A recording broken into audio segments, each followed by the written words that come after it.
I miss the old Kanye, straight from the gold Kanye. Chop up the soul Kanye, set on his goals Kanye. I hate the new Kanye, the bad mood Kanye, the always rude Kanye, spaz in the news Kanye. I miss the sweet Kanye, chop up the beats Kanye. Salut à tous, on se retrouve pour le deuxième épisode du podcast l'Hebdo NBA. Toujours en compagnie de Benjamin et avec un nouvel invité aujourd'hui, Alexandre. Salut les gars. Salut Léo, salut Alex, salut à tous. On se retrouve pour cette fin d'année pour parler de NBA.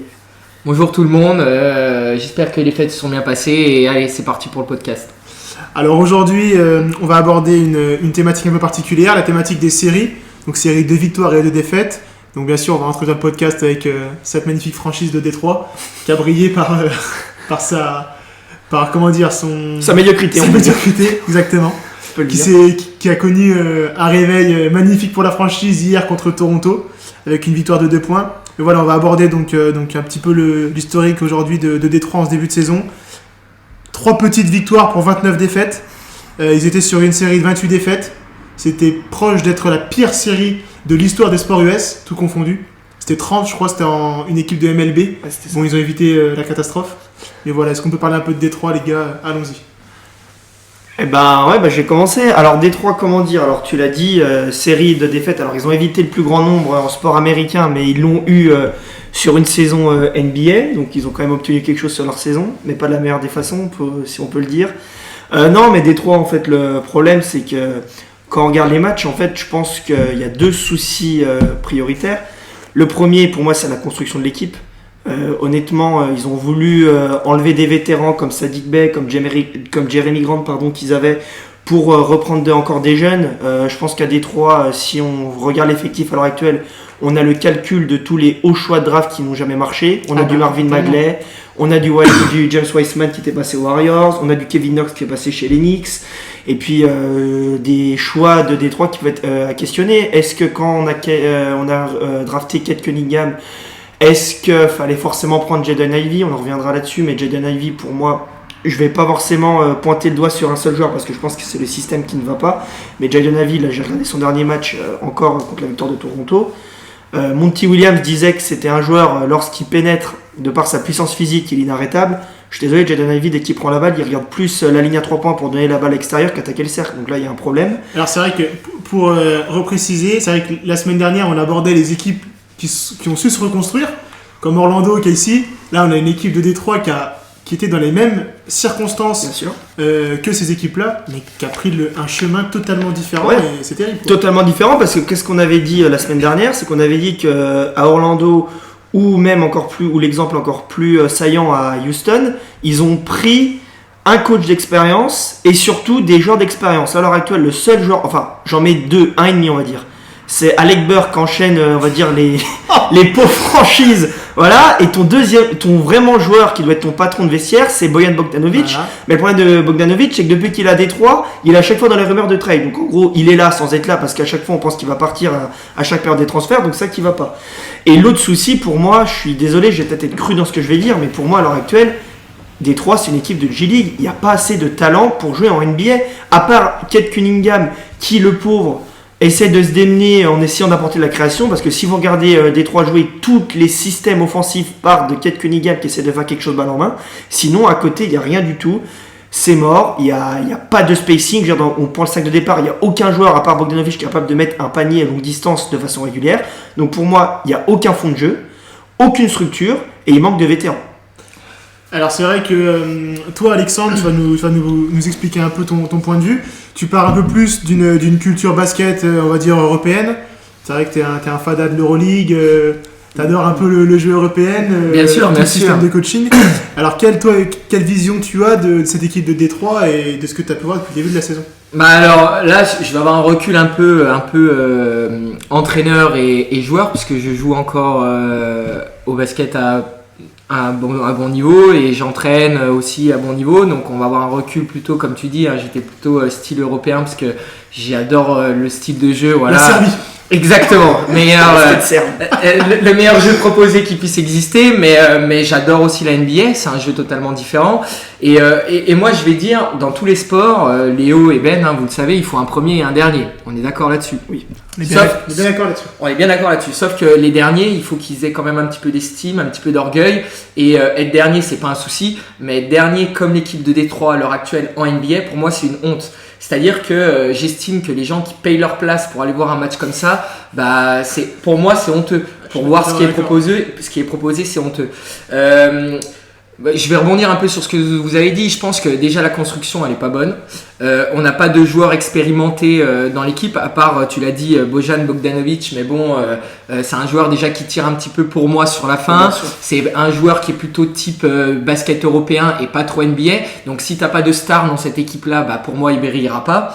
Et quand tu vois que ton joueur le plus expérimenté c'est lui, bah l'équipe est mal construite de A à Z. Tu l'as dit, c'est une équipe qui est un peu jeune. Moi, ça me pose pas de soucis. Avoir des équipes jeunes, c'est pas un problème. Mais en fait, moi, ce qui m'attriste, c'est que si j'étais à la place du coach, bah, qu'est-ce qu'on a ? On a une équipe jeune qui est pas expérimentée et on n'a pas de superstar. C'est le cas de Détroit. Bah, pour moi, quand tu es dans cette cas de figure-là, bah, il faut que tu trouves d'autres solutions. Et pour moi, les solutions, c'est sur le jeu proposé. Et en fait, ce qui m'inquiète chez cette équipe-là, puisque j'ai regardé 1 ou 2 matchs, pas la totalité des matchs, mais 1 ou 2 matchs, c'est qu'il n'y a rien de proposé offensivement et défensivement, c'est encore pire. C'est-à-dire que je me suis dit, une équipe de jeunes, ça doit être mort de faim, ça doit sauter sur tous les ballons, ça doit jouer avec de l'intensité et c'est pas le cas de Détroit. Et pour moi, vu que défensivement, ils sont pas là, bah après, offensivement, il n'y a rien qui est proposé et en fait, c'est une déroute complète, totale de cette équipe. Et je vous en parlais juste avant, c'est que je regarde beaucoup de matchs d'Euroleague. On sait que le Real Madrid en Euroleague est premier avec 16 victoires et 1 défaite. Et je les ai regardés jouer la semaine dernière. Et pour moi, tu parlais d'équipe de G-League, je pense que la meilleure équipe d'Europe bat largement Détroit. Et je trouve que c'est un scandale pour une équipe NBA parce que malgré tout, les meilleurs joueurs sont censés être en Amérique. Et là, le jeu proposé est honteux. Donc c'est pour ça, pour moi, je mettrais place gratuite pour tous les supporters jusqu'à la fin de l'année. Alors c'est vrai que si on fait un petit point stats sur Détroit, c'est la 27e attaque de NBA. C'est la 25e défense avec 121 points inscrits. Et surtout, moi, ce que je trouve choquant, ils ont un pourcentage de moyenne de 46%, 22e pourcentage de la ligue, avec des pourcentages chez certains joueurs qui sont, pour moi, aberrants. Quand je vois Alec Burks, qui joue 20 minutes par match, qui est à 33% au tir, des Killian Hayes, qui a 25 minutes par match, qui est à 40% au tir, des Isaiah Stewart, qui est censé être pivot, c'est-à-dire un poste intérieur, mais qui se prend je ne sais pas pour qui, mais le mec est pivot, il joue 25 minutes par match, il est à 47% au tir. Les mecs, ils mettent pas dedans. Et le problème, c'est que quand on a des mecs qui mettent pas dedans et des systèmes qui ne permettent pas aux joueurs de mettre dedans, on arrive à un bilan catastrophique presque à la mi-saison. Mais tu l'as dit, mais en fait, le souci, c'est que, où je vous rejoins tous les deux, c'est que t'as raison.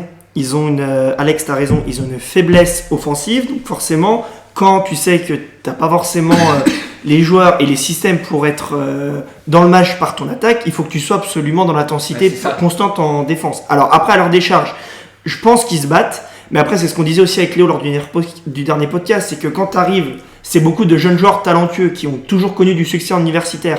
Quand t'arrives en NBA sous le feu des projecteurs avec la pression médiatique qu'il y a, quand tu as été habitué toute ta vie à briller, à gagner, arriver dans un contexte où tout devient noir, tu perds, je pense que les gars, ils arrivent à avoir la grinta et essayer de se donner. Mais au bout d'un moment, tu vois, quand tu perds 5, 10, 15, 20, 25 matchs, bah là, tu perds la flamme, quoi. Et le gros souci pour moi, en fait, de Détroit, c'est que, alors, comme tu l'as dit, dans le sport, tu as des vainqueurs, des perdants, ça a toujours été. Il y a plein d'équipes dans la NBA qui ont été au fond du trou. Tu prends des équipes comme Phoenix qui ont été à un moment, tu prends des équipes comme récemment Philadelphie qui s'est reconstruit avec Joel Embiid, etc.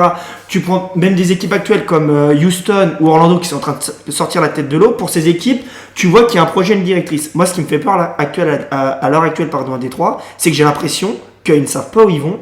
Pour moi, il y a 2 joueurs, Kate Cunningham, Jalen Duren, où tu as une connexion qui est en train de se poser et que ça a continué de travailler autour. Tu as Thompson qu'ils ont recruté à draft. Alors lui, pareil, il met rien dedans, mais au moins c'est un défenseur, il met de l'impact. Le frère aussi défend très bien.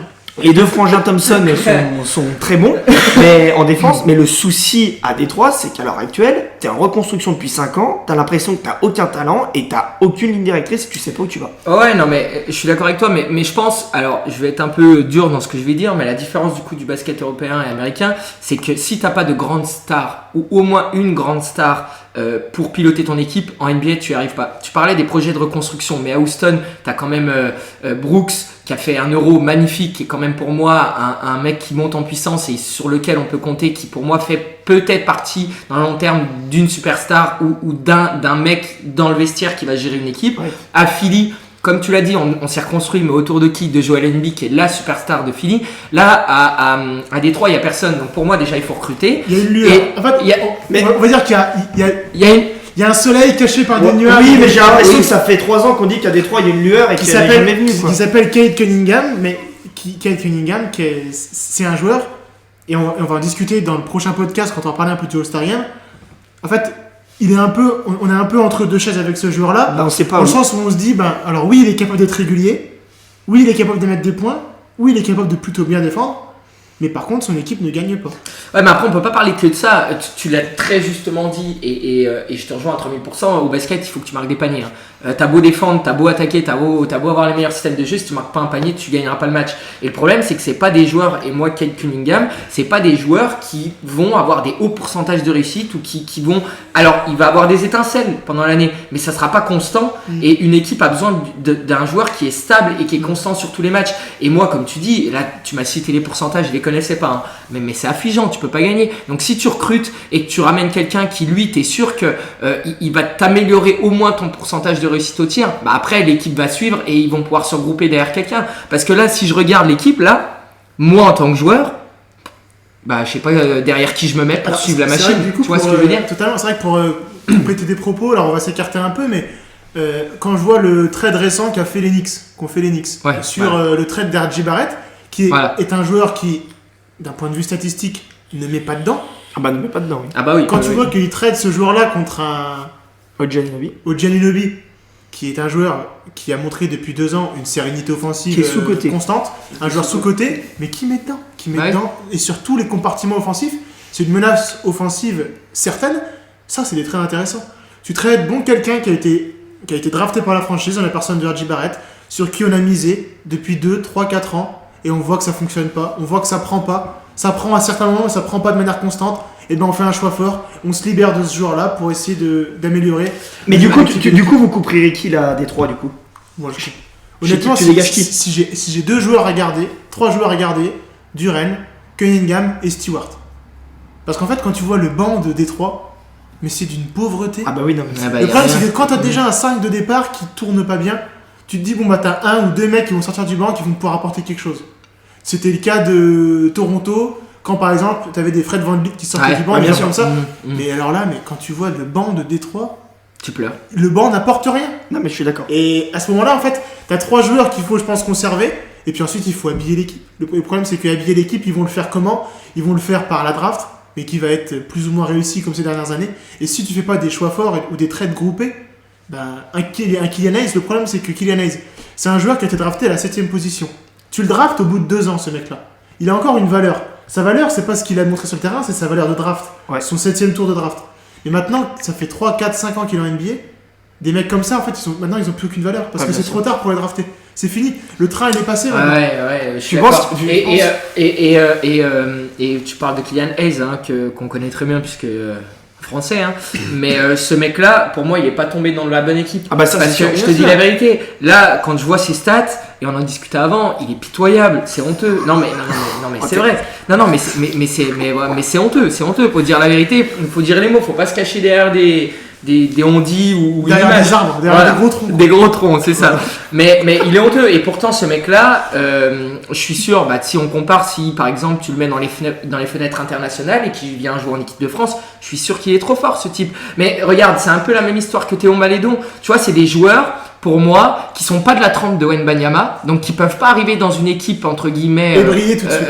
Et briller tout de suite. C'est Même pas des briller, joueurs. Ils brilleront jamais, ces joueurs. Voilà, c'est pas des joueurs comme ça. Par contre, c'est des joueurs que, après la draft, s'ils étaient tombés dans une équipe avec un petit peu de stars et un petit peu de collectif et une équipe plus stable, ils auraient brillé et ils auraient pris de la valeur. Mais là, le problème, c'est que ça a été catastrophique. Et je trouve que du coup, ce système de draft est un peu dommage parce que tous les jeunes joueurs ou tous les jeunes très bons joueurs en devenir, soit t'es une superstar et t'as la trempe et tu viens dans une équipe entre guillemets de merde et tu brilles, soit bah tu arrives dans une équipe de merde, mais t'es pas une superstar et tu brilles pas. Alors, et pour moi, on passe à côté de certains gros potentiels. Bien sûr. C'est mon point de vue, mais après, Alors le système est comme ça. Je suis totalement d'accord, mais alors le système de la draft à ce moment-là, moi je critiquerai pas le système de la draft, mais je critiquerai les GM qui font des mauvais choix. C'est-à-dire qu'ils ont le choix. Et à partir du moment, quand tu as un haut pic de draft, tu as le choix de choisir le joueur que tu veux. Et tu choisis pas le joueur que tu veux en jetant une pièce. Oui, je suis d'accord. Et en fait, et je me dis qu'une équipe comme Détroit, les choix ont quand même été mal faits. Je peux te répondre, je vais te répondre là-dessus parce que je suis totalement d'accord avec toi.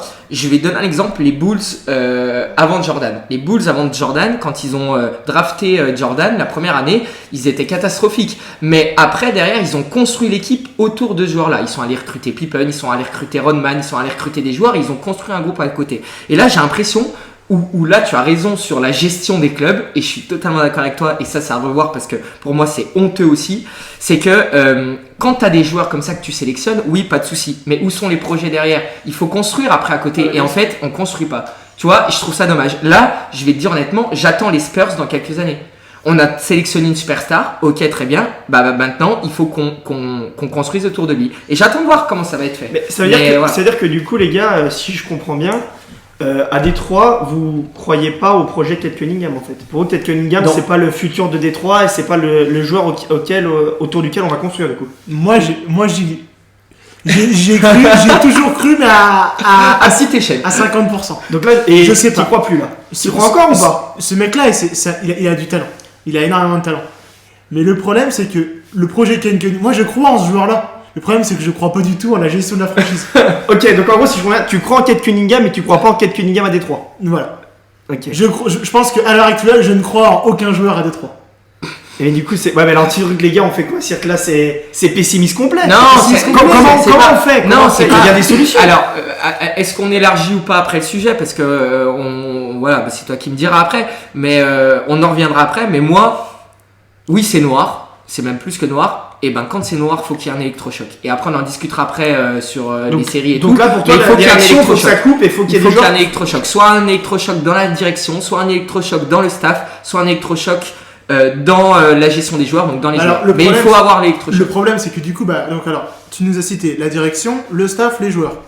Les joueurs, c'est une rotation constante depuis une petite dizaine d'années. Le staff, c'est une rotation constante depuis plusieurs années. Et là on fait venir quelqu'un, la personne de Monty Williams, qui est pour moi un des meilleurs coachs NBA. Donc le problème il est où? Il est facilement trouvé le problème. Hein. C'est la direction. Et quand tu vois et la direction, pour moi, pourquoi le problème est du côté de la direction? Deux justifications à apporter. Les choix de draft, à part depuis Cade Cunningham, ont été catastrophiques. Et puis on voit bien que tout marche, tout peut fonctionner, mais ça fonctionne pas. Ouais, c'est ça, parce qu'en fait ce qui est dingue, c'est que quand tu vois à l'échelle NBA sur les dernières années, il n'y a que Détroit en fait. Et tu vois là, Trash Tour dans leur vidéo, là, quand ils parlaient de Détroit que j'avais regardé, ils disaient c'est quoi en fait la pire équipe des dernières 15 dernières années. T'avais les Kings, mais qui ont enfin réussi à se reconstruire. T'avais le Magic qui commence à démarrer. Philadelphie, ils étaient dans le fond du seau, mais ils ont réussi à remonter. Et en fait, tu te rends compte qu'il n'y a que Détroit quoi. Détroit, les derniers playoffs, ça devait être avec la paire Drummond-Blake Griffin. Oh, ouais. Donc tu vois, ça date de. Ça va faire 7-8 ans qu'il n'y a pas eu de playoff à Détroit. Je crois que c'est avec 2016 ou 2017 de mémoire. Et moi, le souci à l'heure actuelle des trois, c'est que c'est ça, je ne vois pas de cohérence, je ne vois pas où est l'idée qu'on veut aller avec ces jeunes joueurs. Et au bout d'un moment, juste, pour moi, il y a quelque chose qui est aberrant, c'est qu'en 2 ans, tu drafts Cunningham, Avi, Ace sur les postes extérieurs. Voilà, je suis totalement d'accord avec toi. Ça veut dire qu'en gros, ils font comme on voulu faire Houston, ils lancent des cannes à pêche, ils lancent plein de cannes à pêche à la draft, et puis ils espèrent tirer le gros lot. Mais le souci, c'est que ça fait 5 ans qu'ils lancent des cannes à pêche, et je sais pas dans quel lac ils les lancent, ou s'ils les lancent même dans l'eau, mais il y a rien qui mord. Dans l'autre sol. Mais je sais pas où ils les lancent leur canne à pêche, mais honnêtement, il y a rien. Et moi, pour le coup, avec. S'ils ont récupéré des tons. Mais honnêtement, désolé pour les fans des Pistons. Désolé parce qu'on sait que c'est pas facile pour vous et qu'honnêtement là, il n'y a pas beaucoup d'espoir. Mais moi, je vais être un peu plus positif. Cade Cunningham, de l'avoir vu jouer, j'adore ce joueur. Je trouve qu'il a du talent en plein les mains. Alors après, il faut qu'il sélectionne mieux ses shoots, mais le pauvre, il n'y a pas de système, donc il fait comme il peut avec si peu. Non, mais c'est vrai que c'est compliqué. Ouais. Tu parles des pourcentages des joueurs, mais aussi quand tous tes tirs, tu les prends forcés et qu'il te reste 2 secondes sur la possession, c'est beaucoup plus difficile que si tu as un bon catch and shoot sur un shoot en fin de chaîne et que tu es placé quoi, dans le corner. Donc pour moi, Cade Cunningham, je suis moins défaitiste que vous, j'y crois encore. Pour moi, ce mec, il peut créer du jeu. Après, je suis comme toi, Léo. Je pense que si à l'heure actuelle, Kate Cunningham, tu mets dans un vrai environnement, il expose les standards par rapport à ce qu'il fait à Détroit. D'accord. Mais pour moi, je garde Kate Cunningham, je garde Jalen Duren et je crois au projet Thompson à côté. Et à côté, je prends pas forcément une superstar, mais je prends des vétérans. À l'image de ce qu'a fait Houston, quoi. Bien sûr. Tu vois, et je me dis, à l'heure actuelle, dans cette équipe-là, il manque du spacing et du shoot à 3 points. Ils auraient gardé des mecs comme Jeremy Grant et Saddiq Bey, qui ont l'expérience, mais je suis sûr que tu gardes le trio que j'ai dit avant, donc Duren, Cunningham, Thompson, et tu mets un mec comme Jeremy Grant et Saddiq Bey dans l'effectif, Oui. mais je suis sûr que t'as pas le même visage de franchise. Mais le problème qu'on n'a pas abordé, c'est que quand ces mecs-là, à l'image de Jeremy Grant, bon, c'est des mecs qui ont été tradés. Mais quand ces mecs-là, ils arrivent, je me mets à leur place, hein, Ah bah. ils arrivent en fin de contrat. Ah, c'est la T'es plus free agent, mais je pense que pour toi, tu te dis, mais ça y est, ma vie commence. Tu dis, t'es drafté par Détroit à l'heure actuelle, t'arrives en free agent. Alors, je sais pas Ken Cunningham ce qu'il fera quand il sera free agent à Détroit. Mais ce mec-là, alors, j'espère pour lui que la situation aura évolué. Ah bah, je pense qu'il restera pas sinon. Mais tu peux pas rester. Bref, on en a fini un peu pour Détroit. On va élargir un peu le sujet sur donc cette notion de série. Là, on a abordé surtout les séries de défaites. On voit ce que ça implique dans un vestiaire, à plus large échelle dans une franchise et dans la direction d'une franchise. Mais maintenant, quand on gagne, quand on enchaîne des victoires, qu'est-ce que ça procure dans un vestiaire? Toi, Alexandre, tu nous as dit t'es coach, t'es joueur. Moi, je vais faire un parallèle très succinct avec la NFL. On en parlait avec Benjamin parce qu'on suit un peu la NFL en ce moment, même de manière accrue. Oui. Et on voit par exemple à l'image d'une équipe des Bills qui a démarré la saison de manière très difficile. Alors la NFL, c'est un autre contexte, hein, il y a 18 matchs dans la saison.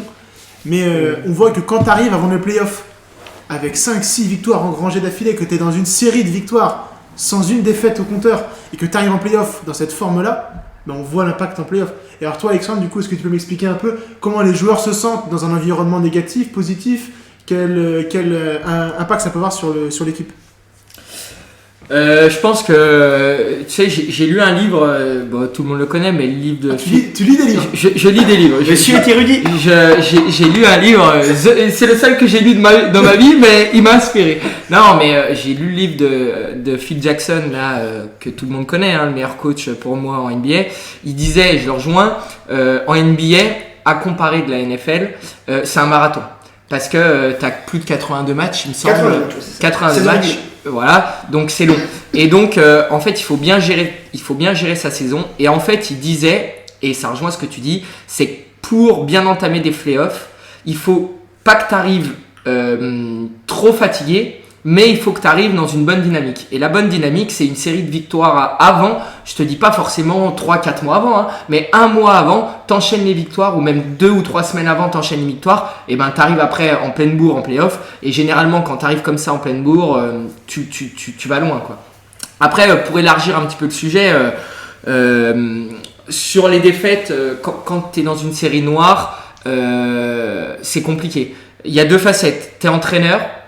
Donc t'es entraîneur, c'est ton boulot et enfin demain tu peux être viré, donc t'es pas forcément bien.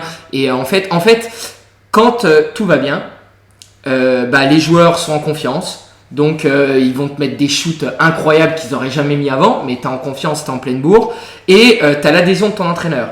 Puisque le système de jeu que propose ton entraîneur marche, enfin a l'air de marcher vu que tu gagnes, donc en fait l'osmose prend, t'as confiance à ton entraîneur, ton entraîneur a confiance en tes joueurs, et en fait tout fait que les joueurs se font plaisir et ça fonctionne. Et quand tu rentres dans une série de défaites, déjà tu perds confiance personnellement, et tu disais les joueurs derrière veulent pas forcément jouer, ou comme tu disais, c'est le trou noir, donc tu rates, et puis t'as les pourcentages qu'on a cités avant. Et tu crois plus au jeu proposé de l'entraîneur. Donc tu commences à remettre en question l'entraîneur. Et donc dans cette période-là, il faut que tu aies un électrochoc. Donc en fait, je pense, et vous allez me dire ce que vous pensez, mais je pense qu'en NBA, pour moi, il vaut mieux être un gestionnaire d'hommes qu'un tacticien pur et dur. Parce que pour moi, tu as tellement de superstars en NBA et d'athlètes que ça va fonctionner. Tu vas avoir un système de jeu, mais ça va pas être poussé. Ça va être moins poussé que quand tu as des équipes plus faibles ou des équipes d'Europe. Et par contre, si tu as un super gestionnaire d'hommes, pour moi, tu fuses et la saison va bien se passer. Et Phil Jackson, c'était exactement ça. Je pense que son attaque en triangle, déjà, c'est pas lui qui l'a trouvé. C'était non mais c'est vrai. C'était toi? Non, si seulement. Non, mais c'était pas lui, mais c'était un gestionnaire d'hommes un peu spécial. Comme quand on voit dans la série comment il gère le cas Rodman. Bah voilà. Tu te dis le mec. Voilà. Et moi je trouve que plus les années passent, et je vais être un peu cru dans ce que je vais dire, mais je trouve que plus les années passent, alors plus les joueurs sont forts, honnêtement. Mais par contre, les entraîneurs sont de plus en plus mauvais pour moi. Non, mais c'est vrai parce que. Est-ce que le QI basket des joueurs ne diminuerait pas au fil du temps, Alexandre? Non, mais moi je suis. Tu lances un sujet. Moi je suis outré par la génération actuelle. Et c'est pour ça que. Quel est ton point de vue sur le QI basket de Giannis Antetokounmpo? Non, mais arrête. Parce que il m'a dit très récemment que ton point de vue avait changé sur ce joueur. C'est vrai. J'avais dit que ça allait changer parce que pour moi c'était un gros bœuf qui était plus physique que tout le monde et qui explosait en NBA parce que vu qu'il n'y a pas de défense de zone et que t'es que sur de l'homme à homme, bah forcément il est tellement athlétique, tellement fort que pour moi ce joueur-là c'était je fonce tête baissée et je marque. Il est vrai que après l'avoir vu sur plusieurs fenêtres internationales avec la Grèce et son évolution, je pense que de connaître les fenêtres internationales, il a connu d'autres entraîneurs plus poussés techniquement et tactiquement avec les entraîneurs européens et je trouve que ça a développé un peu son intellect, son QI basket comme tu dis et je trouve que maintenant il fait des meilleurs choix. C'est-à-dire qu'on n'est plus sur que du drive au panier, je percute, je vais fixer et je ressors. On est sur prise d'information. Est-ce que mon défenseur est loin, je vais shooter. Est-ce que mon défenseur peut pas me tenir dans le duel, je vais jouer le duel. Et c'est vrai que voilà. Mais c'est pour ça que je conseillerais à tous les joueurs d'NBA de faire les fenêtres internationales pour qu'ils développent leur QI basket parce qu'en NBA c'est catastrophique. Alors, voilà. Les gars, on s'est un peu égaré, mais bon. Recentrons-nous. Parce que Alex, on connaît son point de vue là-dessus, on l'a lancé. Non, si on revient à ta question de base, alors moi je suis pas joueur de basket ni entraîneur, je suis la NBA depuis quelques années. Ce que je vois juste, et pour moi le parallèle pour les séries de victoires, le meilleur exemple c'est les Clippers qui est en début de saison. C'est-à-dire que ce qui s'est passé avec les Clippers, ils ont commencé tambour battant, ils ont fait le trade donc, justement pour James Harden, qui a complètement bousculé l'équilibre de l'équipe, et ce qui a fait qu'ils sont commencé à perdre des matchs. Et du coup, ce qui s'est passé, c'est qu'on a bien vu que la série de défaites avec James Harden sur les 5, ou même plus, sur la dizaine de matchs qu'il a commencé, ça a complètement remis en cause et ça a complètement détruit ce qui a commencé à être mis en place par Tyronn Lue. Et pour moi, les séries ou les victoires, dans un sens, ça t'apporte de l'instabilité et de l'autre côté, quand tu gagnes, ça t'apporte de la sécurité. Et pour moi, c'est vraiment ce sentiment-là de sécurité et de hiérarchie qui se met en place parce qu'on voit bien les Clippers, depuis qu'ils ont trouvé la formule. Westbrook, il voulait pas sortir du banc, il sort du banc. James Harden, il sait ce qu'il a à faire. Paul George, il sait ce qu'il a à faire. Kawhi Leonard, il sait ce qu'il a à faire. Zubac, il se met dans le lot. Et ils ont pris un peu du Damian Tice qui se met dedans. Et pour moi, en fait, quand tu te mets à gagner, la chose pour moi la plus importante, c'est comme tu l'as dit, tu as de la confiance, donc forcément tu oses plus faire des choses et tu réussis plus de choses par la même occasion. Et surtout, c'est qu'en fait, ça t'apporte un cadre et une sérénité en fait. Et pour moi, quand tu te mets à gagner, en fait, tu te poses pas de questions, ça devient fluide et limpide. C'est même pas simplement le jeu qui est impacté par les victoires, c'est l'environnement dans lequel. L'environnement, en fait, c'est serein. C'est ça, et tu vois, c'est ça. pour moi, en NBA et dans n'importe quel sport, pour moi, en sport collectif, une équipe est performante quand tout le monde sait ce qu'il a à faire, il est à sa place. Quand tu gagnes, quand tu te mets à gagner, tout le monde voit dans ce qu'il apporte à l'équipe, donc tout le monde trouve sa place, tout le monde trouve son apport et sait où mettre son énergie et où apporter pour le collectif, et ça se met en place. Le gros souci de la défaite, c'est qu'en fait, toutes les vérités, toutes les choses que tu as mis en place, elles partent tout en éclat. Et pour moi, le meilleur exemple, c'est les Warriors. Les Warriors, avec le comportement de Draymond Green, quand ça gagnait, personne ne l'a jamais remis en cause à Golden State parce que ça gagnait, on disait oui, Draymond Green, quand il se met à taper des gens, à insulter des arbitres, c'est pas grave parce que l'équipe a besoin de ça. Et là, on se rend compte que ça se met à perdre. Et ben, qu'est-ce qui se passe? Tout va en éclat, on veut dégager Draymond Green, on dit que Stephen Curry n'était pas assez leader, qu'il a rien dit avant, et tout est remis en cause. Et là, Steve Kerr, il est dans un bourbier total, parce que ses rotations, elles sont obligées d'être tout le temps remis en cause, parce que dès qu'il trouve un truc qui marche sur 5 matchs, il le conserve, et dès qu'il perd 3-4 matchs, tout doit être mis à zéro et recommencer. Alors, petit tips pour ceux qui nous écoutent et qui veulent entraîner ou jouer au basket, il l'a très bien dit, et je suis d'accord avec lui, le secret quand tu es entraîneur, pour moi, il y a 2 secrets. C'est le premier, avoir une ligne directrice. Pour moi, quand tu es entraîneur, il faut que tu aies, et j'y reviendrai après, une ligne directrice. Et le deuxième secret, c'est comme tu l'as dit, c'est l'équilibre de l'équipe. Donc, je vais commencer par le deuxième et je vais faire rapide. Mais ça rejoint tous les sports co. L'équilibre de l'équipe est importante. C'est-à-dire que dans une équipe, tu peux pas avoir que des joueurs offensifs, tu peux pas avoir que des joueurs défensifs, il faut que tu aies un mix des deux. Et c'est surtout, et tu l'as dit, il faut que chacun soit à sa place. Une fois que tu as trouvé un équilibre, que chaque joueur sait à quel poste il doit jouer et que celui qui doit scorer 40 points les score, celui qui doit marquer 0 mais défend doit marquer et celui qui doit amener les bouteilles d'eau sur le banc, et ben jusqu'à celui qui apporte les bouteilles d'eau, s'il a conscience qu'apporter les bouteilles d'eau ça aide à l'équipe, il faut qu'il le fasse. Ça pour moi c'est le premier point. Et la ligne directrice, et tu parles des Warriors et c'est très bien, pour moi, quand un système marche, il faut que tu gardes ta ligne directrice. Quand tu commences à perdre, il faut que tu modifies 2-3 plans de jeu, 2-3 rotations, voilà. Mais il faut que tu gardes ta ligne directrice. Le pire dans une saison pour un entraîneur, c'est tout remettre en question. C'est de tout remettre en question. C'est pas parce qu'il se passe des bagarres, tu te fais expulser, que 2-3 joueurs sont pas bien en ce moment, que les facteurs externes prennent le dessus. C'est pas à ce moment-là qu'il faut tout changer. Parce que si tu fais ça, t'es sûr que l'équipe sera perdue et tu vas aller à la catastrophe. Je te donne un exemple, parce que moi je coach une équipe de cadets. Je l'avais fait l'année dernière où pendant la saison il y a eu 2-3 soucis avec certaines de mes joueuses où ça a été compliqué. J'ai voulu tout changer et en fait je me suis rendu compte qu'en changeant tout, tu faisais plus rien. Tandis que cette année, si tu restes sur une ligne et que tu modifies 2-3 trucs pendant ta saison, pour moi, tu peux lâcher des matchs, mais tu n'encourras pas à catastrophe. C'est tout résumé. C'est tout résumé. C'est exactement ça. Il faut accepter quand tu es joueur-entraîneur que tu vas avoir des séries de victoires et des séries de défaites. Mais il faut être fort dans les séries de défaites. Donc du coup, si on revient à ce qu'on parlait de base pour Détroit, c'est toi, t'aimerais qu'en fait, qu'il y a Détroit d'ici la fin de la saison, en élément positif, c'est que la franchise et le staff trouvent une ligne directrice. C'est ça. Et pour moi, elle n'est pas claire encore la ligne directrice. Parce qu'on ne sait pas qu'il faut suivre, qu'il ne faut pas suivre.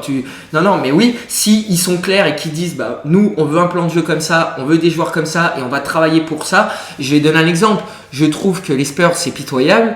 Enfin, le jeu proposé est pitoyable, mais les Spurs, il y a une ligne directrice. On a dit, on veut Wembanyama, on veut développer ce joueur-là et on va construire autour de lui. C'est ce qui a été dit. Après, il faut voir si ça va être fait. Mais au moins, la ligne, elle est claire et elle est posée. Ouais, je suis d'accord. Eh bien, écoutez, messieurs, sur cette idée de ligne directrice, je pense qu'on a une bonne conclusion pour finir ce podcast. C'était un plaisir. Comme chaque semaine, ça continuera. Partager. Plaisir très partagé. Et pour finir, je dis aux personnes qui nous écoutent, si jamais vous voulez, on a lancé un compte Twitter sur l'Hebdo NBA, donc si jamais vous avez des recommandations, vous voulez intervenir. Twitter, YouTube également. Ouais, sur YouTube exactement et sur Apple Podcast. Donc pour ceux qui veulent envoyer un message ou nous soumettre un sujet de discussion, il n'y a pas de souci, on sera à l'affût pour répondre à vos attentes si besoin. Et pour ceux qui nous écoutent là, j'aimerais aussi avoir un petit mot de la fin. Benjamin et Léo qui sont à mes côtés, qui sont avec moi là dans le podcast, c'est deux personnes qui connaissent très bien le basket et qui sont très intéressantes et surtout très intéressées. Et je pense on développe pas mal sur les sujets et on dit des choses plutôt perspicaces et intéressantes. Et je pense que nous suivre pendant l'année, ça peut être très intéressant, ça peut être drôle à certains moments parce qu'on n'a pas notre langue dans notre poche. Donc je pense que si vous y prenez, si vous prenez les podcasts un peu et que vous regardez, que vous écoutez et que vous rigolez, je pense que ça peut être bien pendant la saison. Donc jouez le jeu si vous avez envie. Sur ce, messieurs, merci. Merci. Next one. Et de bonnes fêtes, bonne fête à tous, parce qu'on enregistre juste avant le nouvel an, donc profitez bien. Bonne fête à tous. Attention aux voitures. Oui, l'abus d'alcool est dangereux pour la santé. C'est vrai. Mais profitez sans modération quand même. Non, oui, mais modération quand même. Un Sam, c'est toujours mieux. Messieurs, bonne fin de week-end. Merci. Vous aussi. Et puis à l'année prochaine. Pas de soucis.